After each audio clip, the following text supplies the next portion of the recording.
आज हम एक कहानी पढ़ेंगे। बुरा समय बीत जाएगा।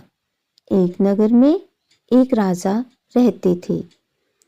एक दिन विद्वान संत राजा के नगर पहुंचे। राजा संत के पास गए और उन्हें अपने महल में आने के लिए आमंत्रित किया। राजा ने संत की बहुत सेवा की।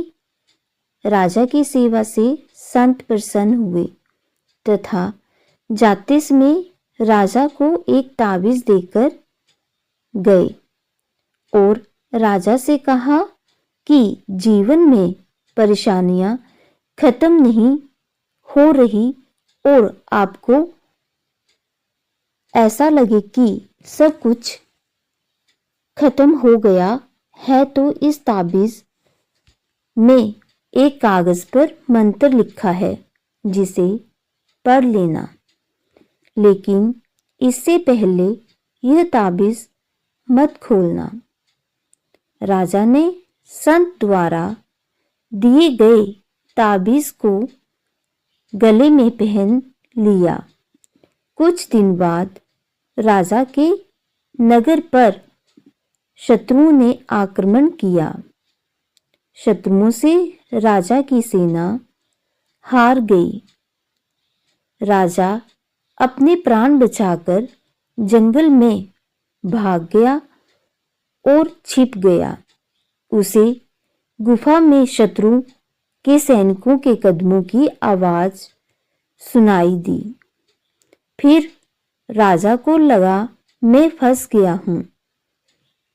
अब सब कुछ खत्म हो गया है। यह सैनिक मुझे बंदी बना लेंगे।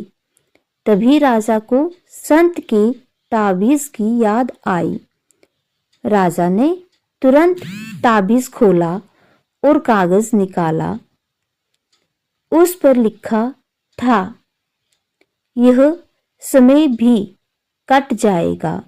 राजा को यह पढ़कर थोड़ा सुकून मिला। फिर कुछ देर बाद सैनिकों के कदमों की आवाज आनी बंद हो गई। राजा ने गुफा से झांककर देखा तो सैनिक वहां से काफी दूर चले गए थे। फिर राजा अपने राज्य की तरफ पहुंचा और उसके प्राण बच गए। सीख: अच्छे दिन हो या बुरे दिन हमेशा नहीं रहते। हमें यह ध्यान रखना चाहिए कि समय बदलता है।